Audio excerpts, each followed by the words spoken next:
And we're live. Welcome to another Couch GM podcast, live talking all things college football. I'm here with Will Ortner once again. Thanks for joining us. And Yes, sir. Thanks for having me. So we're going to get into, we're going to start off with the recap of this last weekend's slate of games because it was a packed slate, specifically for the Pac-12. You have to start with number 8 ranked Oregon versus number 7 ranked Washington in Seattle. The first time that those two teams faced each other, both top 10 teams. What a game that was. Right. It's an instant ESPN classic. So far, it's been the best game of the college football season. You went into it with a bunch of hype, and then it seems to kind of outperform that hype, right?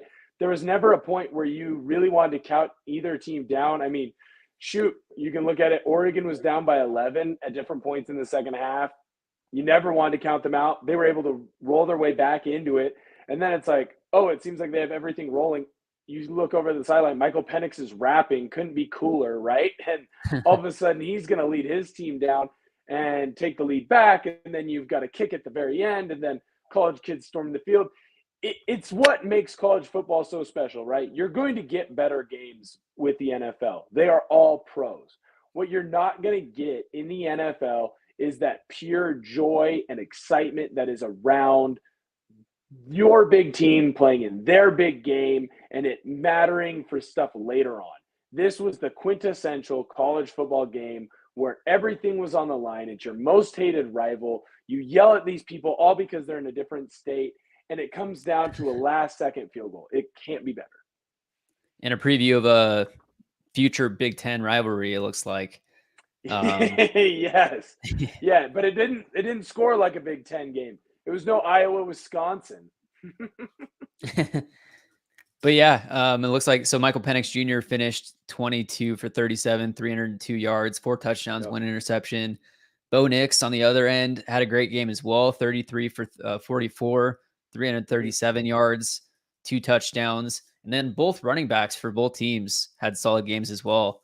To start off the game, Michael Penix was throwing a bit. He had some success down the field. And then on the other end of the ball, you had Bucky Irving that was just running right up the middle, basically able to find those gaps. And he finished with 22 carries, 127 yards. For UW, Dylan Johnson also showed out quite a bit, 20 carries for 100 yards. So really all sides of the offensive ball, both teams did really well. Movement. Yeah, Johnson surprised me. I was not expecting a big game from him. He hasn't been a big deal for most of the season for UW. So to see him explode for 100, especially against that Oregon Duck defense, that's a good defense. I don't care what anybody else says.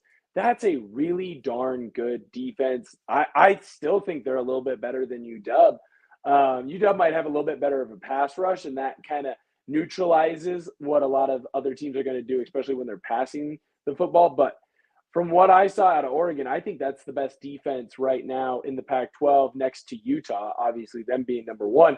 So for Johnson to go out and have 100 yards, that was huge because now Oregon can't sit back and either dial up all the blitz pressures and pass pressures that they wanted to, or they couldn't trust, their guys to sit back in coverage, have an even box, basically have 6 men in the box, and then trust that their D-line is going to get the job done. They had to add that 7th guy into the box. They couldn't just leave that box, even numbers, everyone else drop into coverage. Johnson running the football is probably the X factor for UW, even though he's not going to get any of the love. Yeah, definitely. He was putting it up. And he surprised me also. I haven't watched too much UW football this year, but Dylan Johnson was a name that I didn't really know much of. I knew of Bucky Irving. I didn't know of really much of Dylan Johnson, so he looked great. Right. Bucky, they really leaned on him too, and that offensive line. When you go out and you have Bucky Irving and Jordan James, and they both average, I think it's 5.8 and 5.9, and I can't remember which had 5.8 and 5.9, but basically you're averaging 6 yards a carry. That's a pretty good number for Oregon, and that's what I said going in. I said that's going to be your X factor. Now, I didn't expect Bucky to get 22 attempts. I think that's the most attempts he's had this year, but I think it's about 8 or 9 attempts on the season. Most of the games he's getting 11 to 13, not much more than that. Really. So to get 22, 22 is huge. And for Jordan James to get a bunch of rushes too, that was huge. But the irony is that kind of kept them in the game later on, right? Like they were still able to run and gash UW when they needed to, unless it was fourth down. But they were able to get those big long runs and keep UW having to keep 6 guys, 7 guys in the box. And that allowed Bo Nix to start finding some more open targets. And really, it helped spark that comeback when they were down by 11. And speaking of fourth downs, let's talk about those couple fourth down plays. So the first one is right before halftime. UW is trying to run out the clock before half, maybe get some points on the board. It's fourth and a couple, around the 45. They decide to go for it. The play call was suspect to me. It was a fullback kind of out play, and they threw it to a fullback, 4th and 3. It was kind of a long pass. On the replay, it hit the ground, but the call stood as a catch.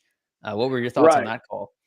Well, so I know a lot of people are going to get mad about it hitting the ground, but to me, it's a catch, and here's why. When he has his hands underneath the ball and he falls so his shoulder and the ball hit the ground. But at no point does the ball move. So what they're looking for there, and where most of these incompletions are, is you can watch the laces. When a guy hits the ground and their shoulder hits the ground with the ball, it'll move. And that tells them that they don't have full control of it. When you watch that play over again, he has both his hands underneath, and just by the way that he falls, the tip and his shoulder hit. But the ball itself doesn't move. You can watch the laces. They stay right up and down like this. So that's why it's going to be a catch. Now, it is the ultimate ball don't lie, because 2 plays later, I think Penix throws a pick. And Oregon fans, if that would have been a big part of the deal, of course they're going to hammer and cry about it. But I do think that the referees made the right call on that. I'm more impressed that Penix was able to get that ball away because he had so many guys in his face. If he has a good throw on that, that fullback might have turned that into 6. So Oregon should count their lucky stars that it was only a controversial barely catch, right? Yeah. And then at the end of the game, University of Oregon also had a 4th down, pretty much the same field position, I want to say. And then, they decided to go for it, put the game on ice. They ended up not getting that, and that gave UW the ball in good field position with a little time left, and Michael Penix was able to make it happen. So what did you see out of that one? Right. So when you look at the stats for this game, Oregon should have won. You have 100 more yards than Washington. You have 10 more minutes of time of possession. You had a better first down percentage, second down, third down. The only spot where UW beat you is on 4th down. You had more passing yards. I know this is controversial. I think Nick's outplayed Penix. I really do. It's close. It's not like he blew him out of the water, but it's right there. Your rushing attack, you ran the ball better than UW did. Defensively, you created a turnover, but on 4th down, you went 0 for 3. There's one where I have a little bit of real-time, hey, I don't like that call. Right before half, it is 4th and goal. I think you're around the 4 or the 5 maybe. Just kick the field goal there. I know you're down 1 going into half, but you get the ball back. Worst case scenario, you go 3 and out like you did. UW gets the ball back. They drive down. They score. It's still a 1-possession game. That is the only spot where I had an issue with them going for it. After that, Dan Lanning's known as a gambler, right? Like that's what he likes to do. He calls the fake punt against Colorado when he's deep in his own zone, only up by 13. Last year against UCLA, he calls an onside kick in the middle of the game just for the heck of it, right? And they got it, and it's huge. And so a lot of the same Oregon fans right now that are complaining about him going for it on, 4th down in those 3 spots, they're the same people that were praising him. So when I look at the second 4th down that he went for it, you're down by 11. It's 4th and 3 or 4th and 4, and you're inside of the red zone. If you kick the field goal there, you're still down a possession. And if UW goes down and scores a touchdown, you're down 15. So what's the point, right? So to me, I say go for it. I just didn't like the play call. I feel like what happened is Bo Nix, he saw his number 1 wide receiver, Troy Franklin, one-on-one against Muhammad and said, well, I'm going to trust my guy to go make a play. When you watch that play, he has a trips bunch set. Trayshawn Holden runs a slant on that. He is wide open in the middle of the field. Minimum first down, probably scores a touchdown. Instead, Nix forces a 50-50 ball to his wide receiver, and his wide receiver isn't able to come down with it. It wasn't the best throw of all time, but it was in a spot where only Franklin could get it. And I know this because it hits him in the groin when he doesn't catch it. Like, it couldn't have been in a more perfect spot. But Muhammad had a huge game, and he really made it difficult for Franklin, right? So then you fast forward to that next fourth down. I think they should have had it on third down. Your right tackle doesn't cut inside of the DN. The DN crosses his face, is able to make a stop there on Jordan James. It causes UW to use their final timeout, but it also puts you in that 4th and 2. I like going for it there because the way UW had been going, let's say you do punt there. Do you really think UW wasn't going to drive down and score the way that they've been moving the ball all game long? So basically what you're telling me is you want your team to punt and bleed slowly and lose slowly, as opposed to let's go for it all right here. If I'm a fighter, if I'm a football player, I want to die on my shield. I want to go out punching. I don't want to sit in the guard and die slowly while a team marches back. So let's go for it, right? I don't love the play call. I feel like you're rolling Nix across his body. I think in this situation, the best opportunity was for him to actually roll to the short side. UW's defensive ends, you got Trice, and then I absolutely butchered the kid's name, but he's number 4. He had destroyed Oregon's right tackle all night long when he was in. Those two guys, they win their battle. So now it's, they're chasing Nix. No one is winning a one-on-one from the wide receiver position. So Nix has to throw a tough ball to Troy Franklin. Franklin cuts in, the throw is out, and it falls incomplete. If I'm an Oregon fan, to me, I want to go out swinging. I don't want to punt there. Your defense hadn't shown that you can stop them. Yes, UW scored in 2 plays, and that's huge. But if you want to look at that defense, I believe the safety is Addison. If Braylon Addison turns around on that first throw to Polk, you intercept that ball and you win that football game. But he doesn't turn around and doesn't locate the ball. Polk's able to make the catch. Next play, Odunze scores. And then even with all that, you still have a minute 30, I believe, to drive down and set yourself up for a position to tie this game and to go into OT. I feel like you went out, guns a-blazing, and you still were almost able to salvage it. If you convert on any of those fourth downs, you kick the field goal in the first one, you throw for a touchdown in the first one, you throw for a touchdown in the second one, or you make a completion on the third one, you win that football game. And your coach gave his players the best chance to do that, I believe. So I can't be mad at it if I'm an Oregon fan. I know a lot of people knee-jerk, it costs us everything. It really costs you nothing. Because if you win the rest of your games, the rest of the way out, you're going to knock everyone else off in front of you, and you're going to get to that Pac-12 championship game, and you're probably going to get another shot at UW. If you beat UW, you're going to avenge your only loss. A one-loss Pac-12 champion gets into the playoff this year.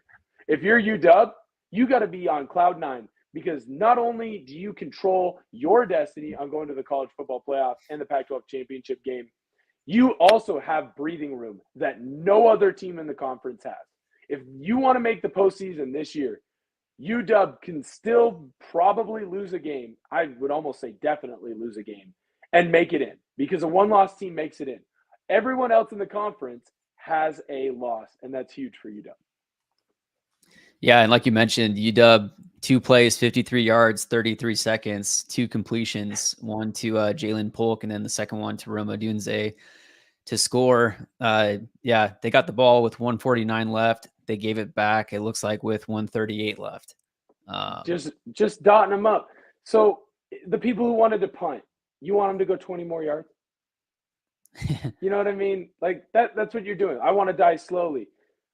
He is trusting his defense. If the Ducks did get the first down, then they're getting all the praise for making that call and winning the game. So right. Big balls Chip, or big ball. Well, they used to call it big balls Chip Kelly. Big balls Dan Lanning. Hey, if he gets one of those, you love it. You love the Colorado play. You don't get to complain about the UW plays, because eventually they're going to hit. And for Lanning, they hit at about a 50% clip. You just got unlucky in this situation. Happens. All right. Yeah, great game. Moving on to let's go to Stanford and the Colorado Buffaloes. So Colorado goes into halftime up 29. Shedeur Sanders is posting on his Instagram a link to buy some of his t-shirts. and then they come out in the second half, and Stanford comes back. What was it? Double overtime, something like that, and Yep. Stanford beats them 46-43. Double The OT. downfall of the Buffs continues. Yeah, I mean, at this point, this was a game you had to chalk up in the win column for Colorado. You would have thought that they would have won this game. I don't know how they make a bowl game now. I really don't, because when you look at that schedule that they have remaining, I think they've got UCLA, USC, Arizona's in there. They might have, I think Utah's in there. They've got 5 games left. There's not 2 wins in there. Before, it's like, well, you got 5 games. You're a good enough team. Maybe you knock someone off you're not supposed to. The fact that their defense killed them, and you know what's crazy? The guy that killed you is probably your best corner, but it's his first game back. Travis Hunter got eaten alive by that Alec Amir guy. I believe that's his name. Dude had no catches going into the second half. He finishes with 13 for 294 and 3 tuds. Jeez. Unbelievable, including the one where he catches it over Hunter's head and pulls it in for a touchdown in the first overtime. The dude was absolutely killing it. But this is Colorado, man. We talked about it. They are 75% of a good team. They struggle in the trenches, and Stanford was able to take advantage of that in the second half. And this Colorado team did something that a lot of undisciplined teams do, and they stopped. They thought they won. It's over. I don't think Shedeur Sanders was actually posting at halftime. At least I really hope not. I think what I saw he did a is he timestamp, scheduled. and that's why it looked like it. No, he did. The post went Maybe out. his manager. What I was thinking he might have scheduled it. Like he went into Hootsuite or whatever and scheduled like a timed out thing. I really hope he wasn't on his phone testing it out. I'm going to give him the benefit of the doubt on that. But when you look at this game, this is what Colorado's issues are. They don't finish. They are susceptible to get burned by any team that they play because they're not bounds better than everybody talent-wise. They're 75% of a good team, maybe 65% of a good team. They're able to knock off a couple teams early because no one was expecting it. Well, people are expecting it now, and they've got film on you.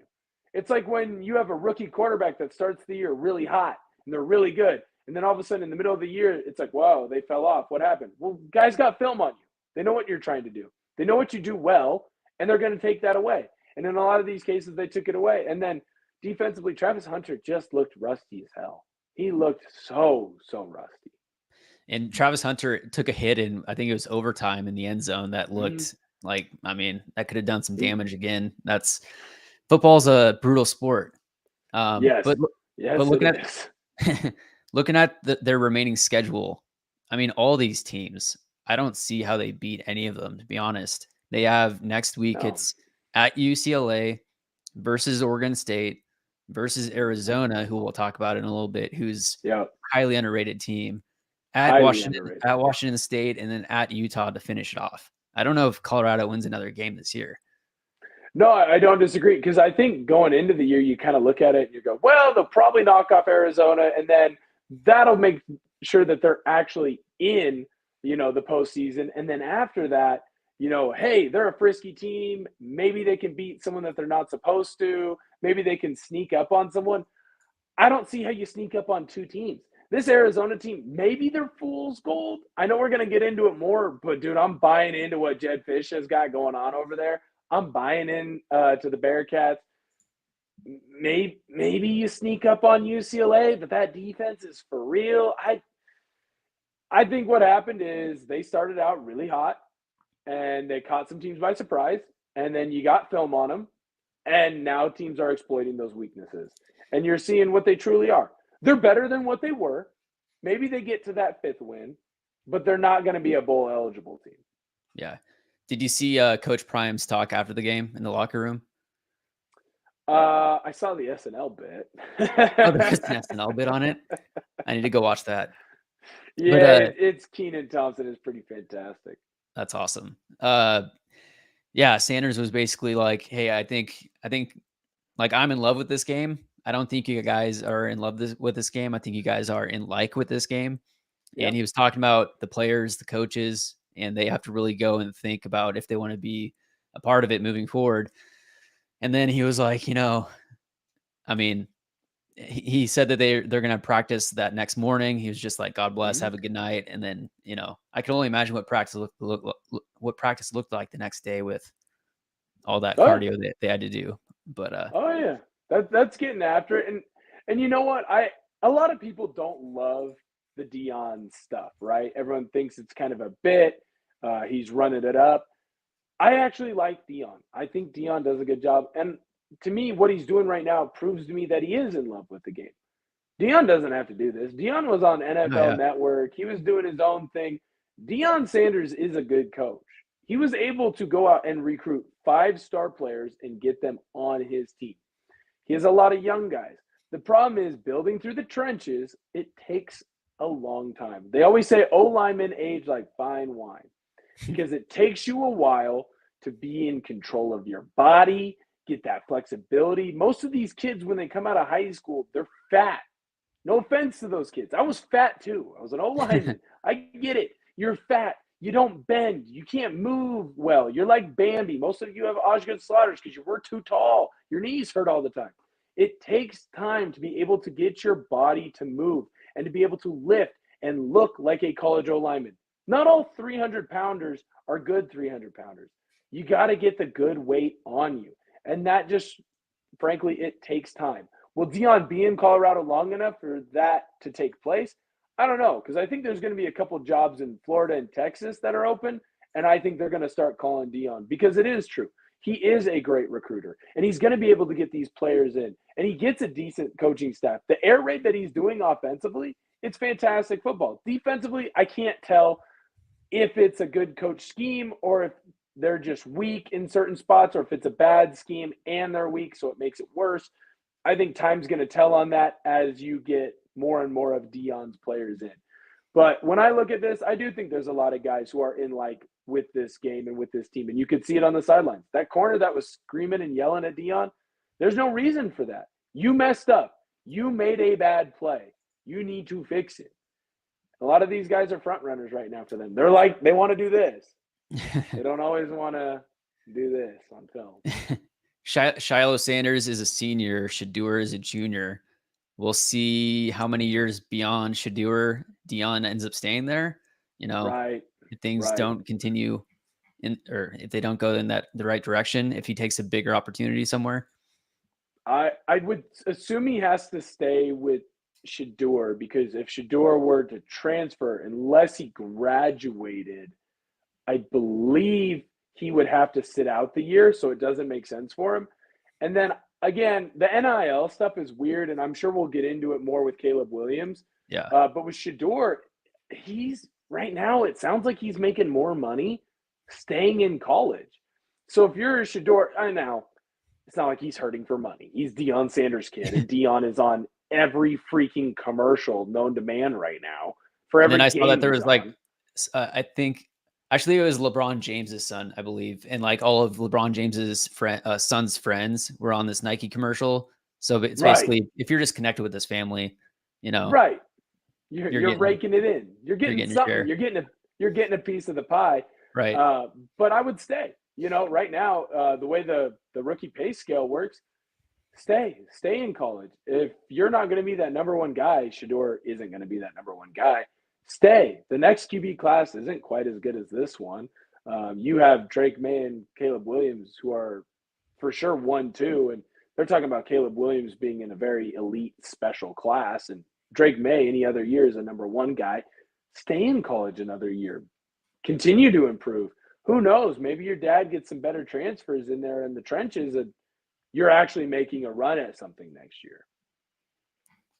Yeah. And speaking of Caleb Williams, let's go to USC and Notre Dame. So number 10, USC heads over to Indiana, faces number 21, Notre Dame. And we kind of saw this one coming.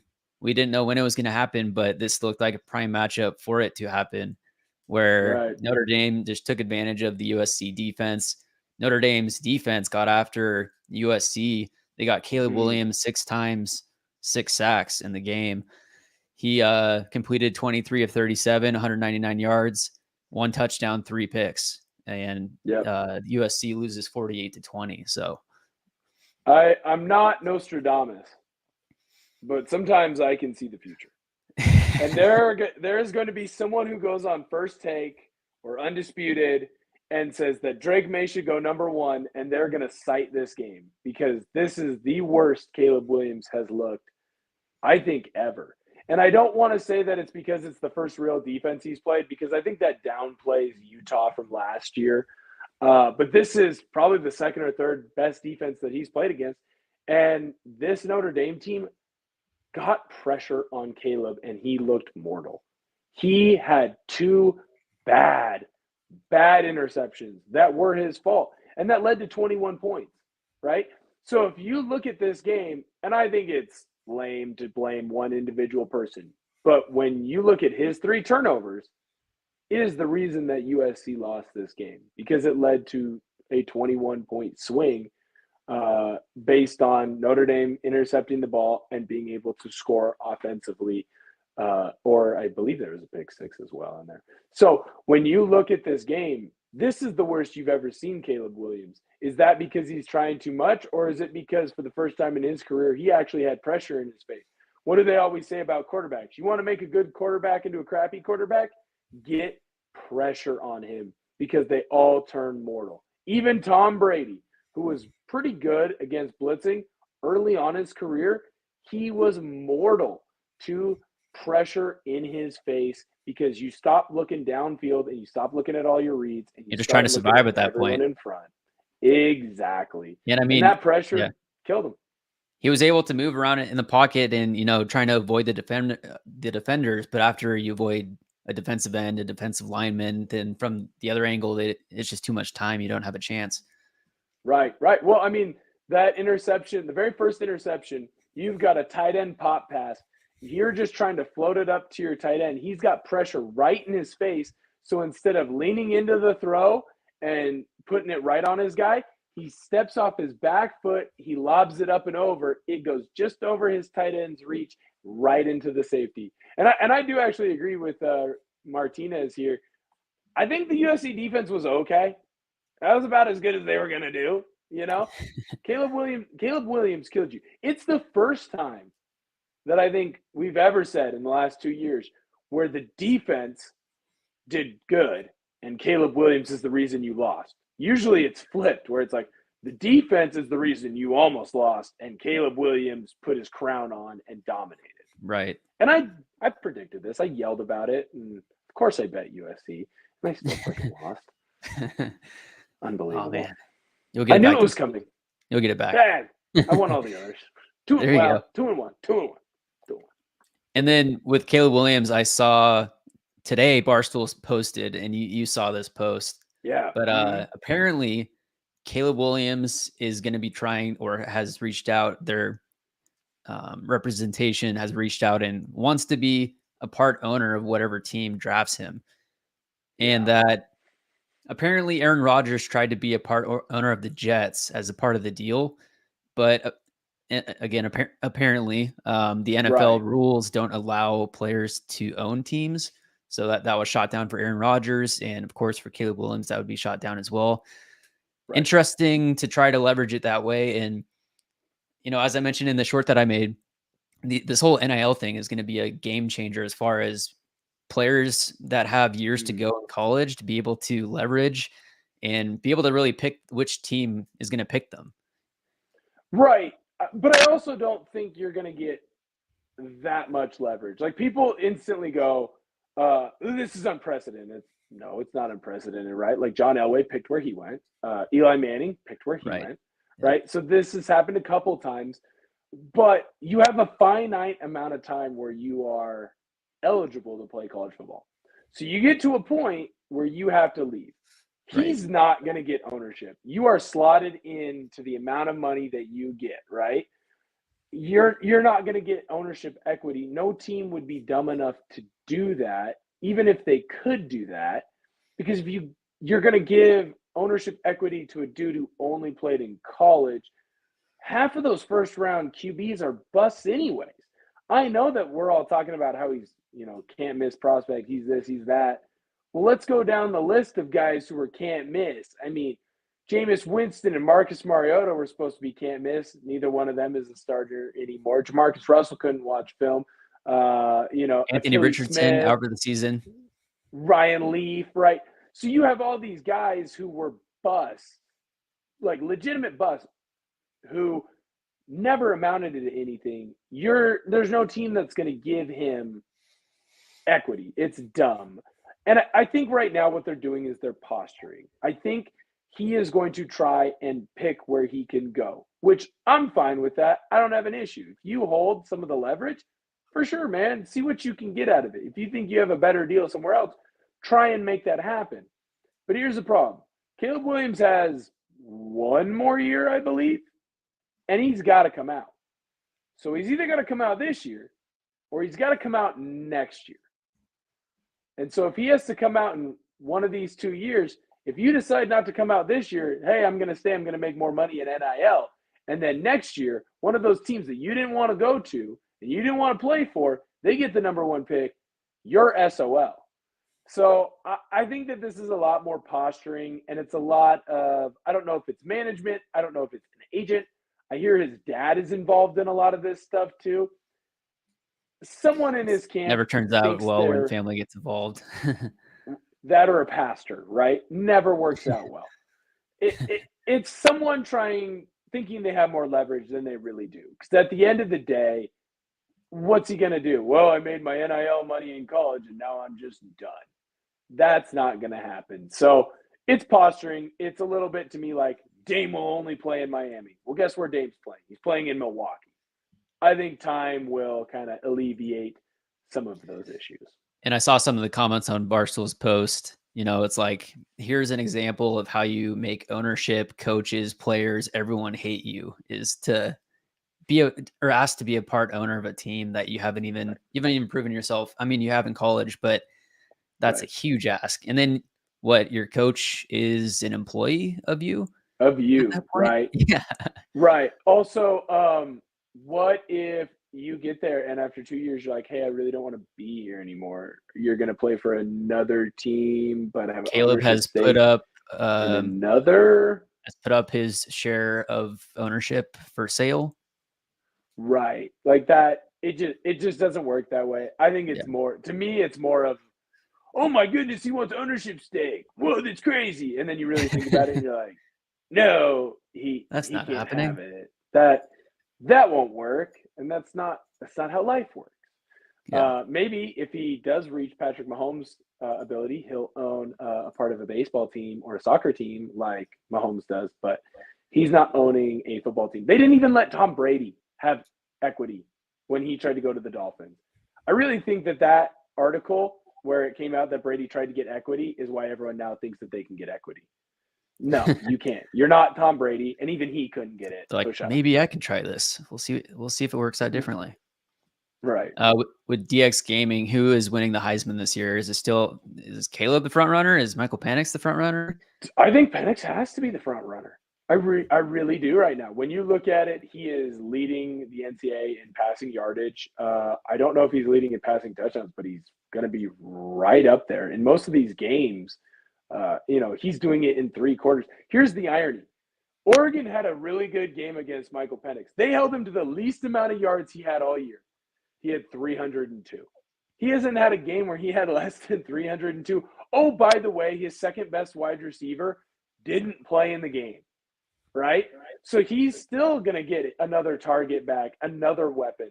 I think right now it has to be Penix. He has the true Heisman moment. He's rapping on the sidelines, creating his own verses, his own cipher with McMillan, gets the ball back, 2 plays, ... touchdown. He's playing that game through cramping. The dude could barely walk. He looked like he had the bubble guts. Like he's holding onto his stomach the entire time. He is going to be the Heisman. At least if the Heisman was given out today, he's winning the Heisman. Now there's plenty of time. It goes away if he gets hurt or if, you go into the last 5 weeks, you have, I don't know, Dylan Gabriel out at Oklahoma. You could possibly have Quinn Ewers have a couple huge games. Jordan Travis, someone that we've been very quiet on at Florida State. If he has some big games, they still have some big games left. That could be a huge jump. And then quietly, someone that we're not talking about, I guess two guys we're not really talking about, the Corum kid out at Michigan, he is running all over fools and scoring a bunch of touchdowns, doing it that way. Also, Drake May. UNC is undefeated right now. He is slinging the rock around, and they have a bunch of really big games coming up in their next 5. That's going to be a huge deal because you have to remember, most of this voting gets done before the championship games. So before the Pac-12 championship, Big 12 championship, Big 10 championship, most of that voting is done. So you got to get it done in these next 5.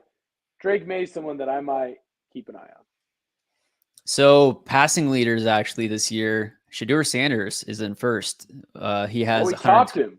119 yards more than Michael Penix right now. Michael Penix is number 2. Jaden Daniels is 3. And then Nicholas Batayato with MTSU. Middle Tennessee State University. And then Caleb Williams is at 8. As far as passing touchdowns, Caleb Williams leads the country with 23. Jaden Daniels, Shedeur Sanders, and then Penix is 4th with 20. So Penix is 4th. Oh, that's right, because he only threw 1 or none against Arizona, and he fell. That dropped him. That's right. Yeah. I gotta find hobbies, man. Yeah. I watch too much football. that is cool to have a job like that where it's just sports. Talking sports, right. Watching all the games. That's what you get paid to do. There's a lot of things in my brain that it would be cooler if I spent my time focusing on world hunger, solving that, or world peace. Or I know how to weld and make a car out of nothing or something, Right. If I break down on the side of the road, AAA gets called so fast. Yeah, right. But I can tell them how. I think I have a spare tire somewhere. But I popped my so okay, let's get into the game that I don't want to talk about, but all the haters I noticed probably that it was hear last. About. And especially with me talking about the Pac-12 litigation and Washington State, Oregon State. Well, people are commenting, hey, Washington State should just stop being a school maybe because they suck at football. Well, I mean, the past two games have not looked good. No. Washington State was ranked 9. We talked about this last week, and you called it that it's the perfect setup for Arizona to walk into Pullman on homecoming weekend against the Cougs and to upset them there. And we had seen that Arizona had really close games against USC and UW. Right. And we were pretty nervous about it. We thought that Washington State would pull it off, but they hammered down the throttle 44-6. Right. Well, I think you have 2 things here at play. One, this Arizona team is a lot better than people give them credit for. Jed Fish came in and he took over a team that was absolutely horrific over Sumlin. They were losing. I don't think they were using all of their scholarships. Guys were gone. They weren't getting D1 football players. It was not good. They won 1 game his first year that he was there. And he has slowly built this program up. Now, I think they're going to be a bowl team. I think that they're going to knock off another team or 2. I think they beat Colorado, so then you got to find one more win in there for Arizona, and they still have to play Arizona State. So I think this is a bowl team, maybe even a 7-8 win team. They are a lot better than people give them credit for, and once Delora went out, they've looked like a completely different offense with the young kid in there. I believe it's Fifta is how you say his name. Vita, something like that. Yeah. I am horrible with pronouncing names. But the kid has come in and he's completely transformed that offense, and they're moving the ball all over teams through the air. The other issue that you have, old Cam Ward has come back. We talked about it after they beat Oregon State of look at the growth that Cam Ward has had.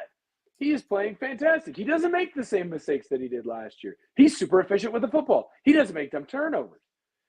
And then the last 2 games, he struggled against UCLA. Now, I think UCLA's defense is better than people give them credit for, but he still was making some old Cam Ward decisions. Against Arizona, it was old Cam Ward from last year. It looked like beginning of the season Cam Ward from last year. He was slow on his reads. There wasn't much anticipation. When he was running, he wasn't looking down the field. It looked like old Cam Ward, almost like he let UCLA beat him twice. A lot of those old habits, they reared up. I wonder to a degree if he was sniffing his own farts a little bit, right? You come out, everyone's telling you how great you've been. You beat Oregon State, a team you weren't supposed to beat. Now we're talking about, hey, you've got the easiest schedule left. You don't have to play any of these big teams. You just got to beat Oregon or UW.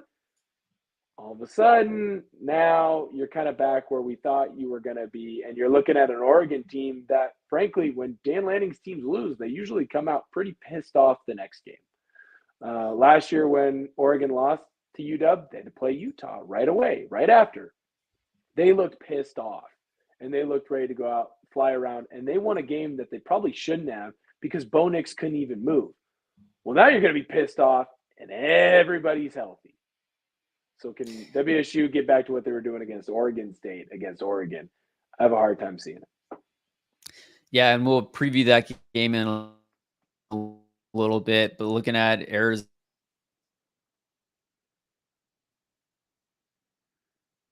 And then they have UCLA directly after that. So that Oregon State Arizona game will be a big tell of what kind of team they really are.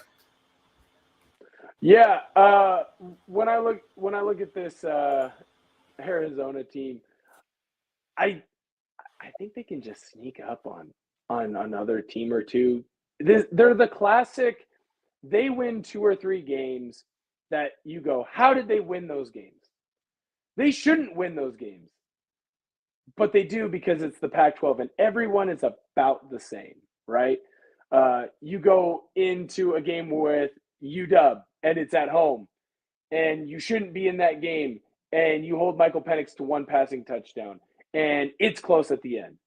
Okay, well, USC won't overlook you. You jump out to a 17-point lead against USC at their place, a game you shouldn't be in at all, talent-wise. WSU, you get them off the loss. They should be pissed off. It's homecoming. Everybody should be going nuts. Yet you beat them. Jed Fish is coaching this team well. They look competent using the young kid at quarterback. They're slinging the rock around. Defensively, they're flying around, making plays. They believe in what he is coaching those guys and that team to do. They are a good quality football team. They are going to be a 7 to 8 win team, and they're going to knock one more team off. I truly think that. You can't tell me that when you look at that Arizona team that there isn't some Pac-12 after dark shenanigans that they're going to ensue, that they're going to sneak up on somebody. They're going to come out and sneak out a win that they probably shouldn't. We have now gone to a solo, and I don't know if that's me or if that is Connor. So we're just going to keep talking a little bit about this Pac-12 schedule and these Pac-12 teams. So as we go through it, I think when you look at this Arizona team, you've officially found out that they are for real. This is what they are going to be most of this year, right? When I look at this Washington State team, how do they fix what they've been going through and the issues that they've had? I think that the way to fix their issues is you have to get Cam Ward back, and you have to get him back to playing the way he was at the beginning of the season. If Cam Ward plays like he did at the beginning of the season, you are going to get back to your winning ways. Now, I don't think that you beat this Oregon team. They are pissed off. They're mad. The world is laughing at them, and they know that their back is against the wall, and they have to go perfect. And they know they've got a couple big games coming up, right? So they are going to go after this Wazoo team. The best thing that Wazoo can do is have 6, 7 guys blocking for Cam Ward when he wants to throw deep. Get a lot of quick passing game out. Get tunnel screens, right? Get bubble screens going. Get the ball out of Cam Ward's hand. Give him easy reads. Flip the ball out to the running back quickly. Because if you are able to do these things, maybe you can get his confidence back because he still is a young quarterback. He's still young. I believe he's at 14, 15 starts on his career in FBS level. So give him time, give him easy reads, get back to what you were doing early, and hopefully he can turn back into efficient Cam Ward. Sorry, the stream dropped for me for a second, so I just got back into it. Were you talking Washington State, Oregon? I stayed stayed Washington State, Arizona. Got a little bit of Washington, Oregon. My bad, Martinez. Penix had no TDs in that game. I thought he had one. Maybe it was Williams who had one passing touchdown. But yeah, I mean, that just talks to Arizona's defense and how good they've been. They're good, man. Jed Fish, the Fisher. He's good. And then UCLA or Oregon State, and then we'll get into some previews for this coming week. UCLA ranked 18, went into Corvallis. Oregon State ranked 15. Oregon State held their line, and they took down UCLA 36-24. So Oregon State is now ranked 12 heading into this week. You had a good DJU game. When you get good DJU games, this is what this Oregon State team can be. It's why you lost to Washington State. You didn't have a good DJU game, or at least you didn't have a good DJU first half. When DJU goes out and plays well for this Oregon State team, there's nothing that they can't do because he gives you two things that none of the other quarterbacks that you've had at Oregon State so far have given you. He gives you an ability to throw the football, and he gives you an ability to have a quarterback that can run physically and downhill on teams, and you don't have to worry, much like old school Cam Newton, of your quarterback getting hurt, right? Like, he can just go in and beat teams up. This is a good UCLA team with a really good UCLA defense, and you just put up a ton of points on them. You're going into the bye week now. I like that you keep using Aiden Childs every 3 to 4 series. It switches things up, but it also gives a different stimulus for the defense because I think he has a more accurate football, and he can make more of the deep throws better than DJU can. Now, he's not going to be able to run as well as DJU right now, but he's going to make a lot of the throws that DJU can't, and it makes it, you prepare for something that most teams you wouldn't have to prepare for. When you look at this Oregon State team, you kind of have an easy road, not easy, but not as difficult of a road on your schedule until you go, I believe you go UW, Oregon back-to-back. So you got to be perfect the rest of the way if you're the Beavers, if you want a chance at that Pac-12 championship. If you're a fan of the Pac-2, they have to go perfect. But I do think they have that ability if DJU can keep playing the way he has been. Yeah, they've got at Arizona next, so that'll be a real test. Then they got at Colorado versus Stanford. So at least the Stanford one will be a nice setup game versus Washington, and then at Oregon to end it. Well, I think, to be honest with you, I really do think that Colorado I think they're in trouble. Oh, for sure. Looking at their schedule, especially. Well, but going up against Oregon State, I think that might almost be an easier game for Oregon State than the Stanford game because of the way Oregon State runs the football. They pound the rock. So what's Colorado going to have to do? They're going to have to go man coverage and suck everybody in, and that's where DJU survives. And that's where he thrives, to be honest with you, and he can attack the way that they play. So if you can get through Arizona, which you should, you're coming off a bye, you beat Arizona, you win your next 2 games, you're playing 2 meaningful games in November. And to be honest, I think you match up with UW and with Oregon well because your brand of football is so different than everybody else. Those will be good matchups too. Really good. Right. Great matchups. But again, it all depends on DJU. If he is able to add that passing game in and he is accurate with the football and he doesn't make mistakes, those games are absolutely freaking huge and you can win them. When he starts making mistakes against those better defenses, then this just turns into a 9-10 win team instead of a special team in Corvallis. Yeah, and kind of answering Martinez's question, what happens if Arizona beats Oregon State? Then Arizona or Oregon State, falls out of that potential contention. Yeah, you're probably out of the Pac-12 championship. I mean, weirder things have happened, right? Like, there's a chance that Arizona knocks off Oregon State beats Oregon loses to another team, so then Oregon State sneaks in.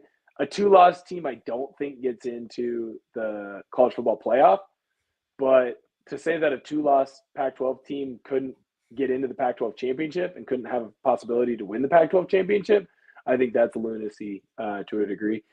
Arizona's going to match up well. They're going to go after and beat them up. I'm sorry, Sean. I Noah didn't get enough games. I don't know if he'll catch up with Penix. He didn't get enough games. He's got. What's the minimum games you have to have? if there's no minimum, it's just your stats aren't going to be good Yeah, enough. he's just too far back at this point. You can't miss what he missed, 4 or 5 games? You can't miss 4 or 5 games and get in. Next year. Yeah, because I assume that Delora won't be starting again for them, but you never know. I would not start Delora. You want to talk about a fall from grace? Give you Jaden Delora. Now getting into this week, let's preview a couple games or a few games. So starting off with Washington State versus Oregon, get that one out of the way. Yeah. So last week we talked about Arizona heading into Pullman, homecoming weekend for Washington State, and you called the potential upset.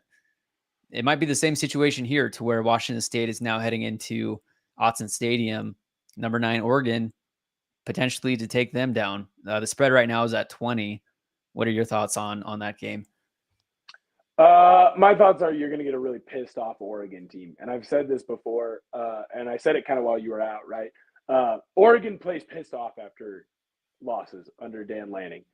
I think Oregon comes out and they want to beat up on Wazoo. They want to show them, hey, our back's against the wall, but we still think that we have everything for us. Bo Nix had a great quote after the game where he was talking about how this is a team where we want to have our backs against the wall. We're not done. I want to play for each of these guys. They want to play for me. I know that they all believe in Coach Lanning, and they know that what he was doing was he was putting his trust in his players. He went for it on 4th down because he thought his players could go out there and they could stop that UW team if they didn't get that 4th down. Obviously, that didn't happen. I think they come in pissed off. Now, I don't know. I can't bet the game anyways. It's Washington colleges. I can't bet those games up at the casino that I like to go to. But I don't think that they necessarily cover this spread, especially if Cam Ward can turn into the beginning of the season Cam Ward. Get the ball out fast. Get him throwing halo screens, tunnel screens, bubble screens, quick slants. If you're going to throw it deep, give him extra protection. Give him that 6th guy, that 7th guy. Run the football well. Because if you can do these things, I think that you can get Cam Ward back to being what he was at the beginning of the year, which was a confident quarterback who trusted in his abilities and didn't make stupid mistakes. Right now, I think after that UCLA game, he got a little rattled. He wasn't expecting UCLA to play him the way that he did, and he's reverted back to a lot of his old mistakes and a lot of his old habits. And that's what's killing Wazoo right now. When they were winning because he was flying around and he wasn't thinking. He was just being Cam Ward. The minute he starts thinking, it becomes paralysis by analysis. He waits too long. There's no anticipation. And then he's throwing interceptions or he's getting sacked. Let Cam Ward be Cam Ward. When Cam Ward can be Cam Ward, you have a pretty good team. I don't think that Oregon covers the spread. I would bet it's more of a 2-touchdown game. Yeah, it's going to be do or die for Oregon for their playoff chances and Pac-12 championship chances. Washington State, we'll see if they can pull it together. It should be a good game, at least for my hopes. I would think so. The line's 20, but yeah, we'll see. I would think so. It's in Autzen. That's a tough place to play. Right. I would think it's within 14 or 17. Anything more would kind of surprise me. Yeah. And then next we got Utah and USC. That's going to be a great game. It's number 14, Utah, heading down to Los Angeles to face number 18 now, USC. What do you see there? What a fall from grace. Is there any word on Rising? Have we gotten anything on if he's playing or not? Are they still going with the old guy? I've gotten to the point now where it's kind of like old school Brett Favre watch. Like, will Brett Favre come back or will he not? That's what Cam Rising has kind of turned into. At this point also, even if he did come back, how rusty is he going to be? You know what I mean? So I know he's getting reps in practice and he's doing stuff, but the doctor won't clear him or something like that. So that's why he hasn't played. They're being all coy. At this point, I still like this USC team. You're going in at home. Do you really think Caleb Williams is going to have back-to-back bad games? He's going to be upset. Right, and he's shown that he can do well against this Utah defense when he has his running ability. The minute he got stuck in the pocket is where they struggled last year. He also has a lot of his targets back, especially the young kid, Zachariah Branch. Dude's an absolute stud. So I think USC is able to win this game. I think they get a little bit of payback, and I think that they also understand that while that loss last week doesn't do anything to their Pac-12 standings, it does a lot to their standings, countrywide. If they want to get back into this and have a race, because even if they do have one loss, they'll get into the college football playoff too. They got to beat this Utah team. That defense has to show that they can stop a fourth string quarterback or a first game returning Cam Rising. And they got to show that they can score the ball quickly and efficiently. And I'm not betting on Caleb Williams to have 2 bad games in a row. Let's see here. So right now the line is USC by 7. So yeah, that sounds right to me. That sounds about right. 7-point game. I could see it. Maybe Utah has a field goal in there somewhere, so it ends up being a 4-point game. Maybe USC ends up getting a couple extra points here or there. So they win by 12. But yeah, that sounds about right. Yeah, that'll be a good one. We had a comment here. What's the final score for this coming Washington game? So Washington is going to be at home versus Arizona State. The spread right now is 26.5 Washington. I mean, obviously it's going to be a blowout. What's the final score going to be? 42-14. Here's the problem with this UW team. This is the perfect letdown spot. Perfect letdown spot. You have just had this huge game where you had a bye week. All you did for 2 weeks was think about Oregon. It's your rival. It is literally knock them out, sock them out, drag them out type of a game. This is the perfect college letdown game. The problem is you're playing Arizona State, who is on their fourth string, fifth string quarterback, right? I don't think they get Rashada back yet. I think UW starts slow. I really think they start this game slow. I think that they got beat up a little bit in that game. I know Penix was having a lot of cramping and issues like that. Now, that's not necessarily something that he might have to deal with in this game, but whenever it comes to ribs, I always defer to that injury taking longer to recover from. But they probably win this game by 3 or 4 scores. Yeah, I don't think Arizona State's not getting more than 14. And so probably 42-14, 48-14, somewhere in there. Yeah. So maybe they do cover. Now that I talk myself into it, they just start slow and then they score 1,000 points. There you go. And then, the last one in the Pac-12 this week is UCLA headed to Stanford. Nothing too crazy here. UCLA is going to take care of Stanford down in Stanford. They'll beat them up. But there are a few national games that we want to talk about. So the big one, from what it looks like, is number 7 Penn State heading to number 3 Ohio State. Right now, the Lions 4.5 Ohio State. Both teams are 6-0. This is going to be huge for playoff implications. What do you see in that matchup? Right. So not to give away my pick. I'm gonna stay away from it. If you want to see what my pick is, head over to my Twitter @WillOrtner, all lowercase. It'll get sent out tomorrow. It's also going to be on 1080 The Fan, so make sure that you check that out. I'm going to have my 3 best bets for college football. I think I'm right around 70% this year. Ooh. I got to look at the numbers again, but I think I'm 13-7-1. I think that's right. I think it's 13-7-1. So that puts me somewhere. I'm over 500, right? So that's positive. That's all that matters. Yeah. So I'm not going to give away my pick. This is a huge game. It's at Ohio State. So right now, if this was a neutral site game, they say Ohio State would be favored by a 1.5. I love what this Ohio State team has done. I was not a believer in McCord. He has slowly made me a believer. That was a tough game against Notre Dame, and he was able to make enough plays to get the job done. Obviously, you have probably the best wide receiver prospect in the last 20 or so years, Marvin Harrison Jr. Don't sleep on Emeka either. That's the Z on the opposite side. This Ohio State team is really good. Defensively, they're going to smack teams around. Here's the thing. This Penn State team is supposed to be built to beat this Ohio State team, right? They always have close games. These are always drag them out type of games. I like this Allard kid out at Penn State. James Franklin is really smart. He knows how to put his team in positions to win, and we know he loves to cover spreads. He'll do fake knees and hand the ball off for no reason when he's up by 14 in games to make sure that he covers the spread for his donors. I think that this is a good spot for Penn State, and this is really what we said at the beginning of the year, right? Big Ten is a 3-team race. This is the first time you get to see 2 of those teams play. And Penn State, Ohio State, big nooner, couldn't be more excited. Awesome. Yeah, I'll definitely have to watch that one.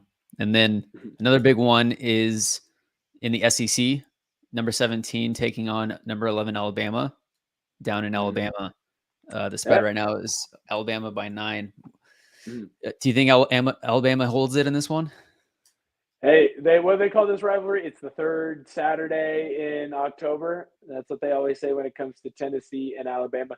Huge for Tennessee to win the rivalry for the first time in like 15 years or something like that last year. Here's going to be the key. Can Milton complete a pass? If Milton can complete a pass, this is going to be a pickup. It really is. Milton has the biggest arm in all of college football. I think they found a video where he threw like an orange or something stupid like that, 80 yards. Jeez. So in the air. Yeah, the dude is an absolute freak. There's a reason he was a 5-star QB. The problem is he has no accuracy. So when the kid's out there throwing the ball well and throwing it accurately, this Tennessee team can compete with anybody. The problem is he going to be able to do that? My natural inclination, and I didn't bet this game, so just be aware of that. But my natural inclination is to lean Alabama. It's -9. Every single time this year that I've kind of been like, all right, Alabama's done. We're going to see them lose to an SEC team. They're going to lose to Ole Miss here. They seem to have found a way to win, especially with Milroe at quarterback. He's not the best QB they've had. He's actually probably the worst one that they've had in a long time. But he can run the ball, and that gives you the best chance to win. This defense is still an Alabama defense. If they can get pressure on Milton, stop Milton, this Tennessee team isn't going to do much like they did against Florida where they struggled in the swamp. I think this Alabama team wins, and I think it's going to be right at that number. And then the final ranked versus ranked that we haven't talked about, a classic ACC rivalry, right? It's number 16 Duke versus number 4 Florida State in Florida. I mean, Duke, I didn't know anything about Duke football before this year. Right. Are they for real? Well, it's the QB kid starting is Riley Leonard, because that's going to be the difference between if they win this game or not. I think they are for real, personally. You went out and you beat Clemson. This isn't Clemson of 5 years ago. This is still a good Clemson team. That's a 9-10 win team out at Clemson, I would think, right? Riley Leonard, he got hurt in their game against Notre Dame. He got his ankle rolled up on. So we'll see how he does. Maybe his mom will tell him that he sucks enough and he'll come out and play. Did you see that, by the way? Apparently his mom texts him like, "You suck," before every game to fire him up. That's the dumbest. He punches himself in the face and then throws on the helmet and gets out there. Right. Like, there's no way that he's like, "My mom thinks I suck." Oh, I'm motivated. Yeah. It's so dumb. It's like when you have your girlfriend be like, "Babe, the other guy the other quarterback on the other team's hot." Shut up. Everyone knows it's fake. Everyone knows it's not real. It's dumb. Let it go. It's Florida State. I think what you said the spread was like right around 13. Let me go back. Let me take a look here. I believe it's right around 13 and a half, something like that. I think I lean with Florida State here. That Coleman kid at wide receiver is an absolute savage. He had a Kareem Abdul-Jabbar skyhook catch in the last game against Syracuse. Insane. And this Jordan Travis kid, look, going into the year, people talked about him being a Heisman Trophy candidate, being a possible Heisman Trophy winner. All he's done is gone out and win football games, and we've forgotten about him because the Pac-12 has been so high-flying. This is the perfect opportunity for him to go out and have a huge game and reassert himself back into the conversation. So I would lean Florida State here. Yeah, and it looks like the line is 14.5. So yeah, that sounds about right. Especially with Leonard not playing, that sounds about right. Well, cool. I think that does it for this week. Appreciate your time, Will. It's a really fun week of football that we just saw. It's going to be another fun weekend. and we'll see how things look next Tuesday. Yeah, man. Thanks for having me. Sorry that we had to push it back a day, but I appreciate everyone for texting in and calling in. That was fantastic. I do have one plug because I'm shameless and I want people to see my ugly mug as much as possible. So tomorrow night, 7:30, Vancouver Public Schools. I believe it's VPS Game Time. You can go onto their Twitter or you can head on over to their YouTube. I am going to be calling as one of the analysts the Hawkinson High School, Hudson's Bay High School football game. This is a big deal. Right now, it looks like both teams are tied in league standings. Winner of that game probably gives themselves a playoff berth. If the loser of this game would need a lot of help next week to be able to get into the playoffs. So it could be the first time that Hudson's Bay gets back into the playoffs in probably ever. I know that's wrong, but it's been a while for Hudson's Bay. And for Hawkinson's been a good team for years. They have been. Hudson's Bay hasn't been there. Yeah. Right. Well, in Hawkinson, they fell off. So I think this is it. This would be the third year that they haven't been to the playoffs. So Hawkinson wants to make sure that they get out. So if you have an opportunity, I really appreciate it. Tune into that. You get to see my ugly mug, at least for a little bit. And that's all high school run. It's all high school behind the scenes camera operators, directors. It's a fantastic program that they have out there. Tune in. They do a great job. We're going to have a lot of fun. And it's Thursday night football. That Jacksonville, New Orleans game, it's going to be over anyway. You want more football. You want to tune in. Might as well watch some high school football. Yeah. Right. See the future generation. Maybe there's some future stars in that game. You never know. Well, yeah, congrats on that. I'll definitely have to check it out too. But yeah, outside of that, we'll be in touch. See you guys next week. Thank you all for watching, and we'll see you later.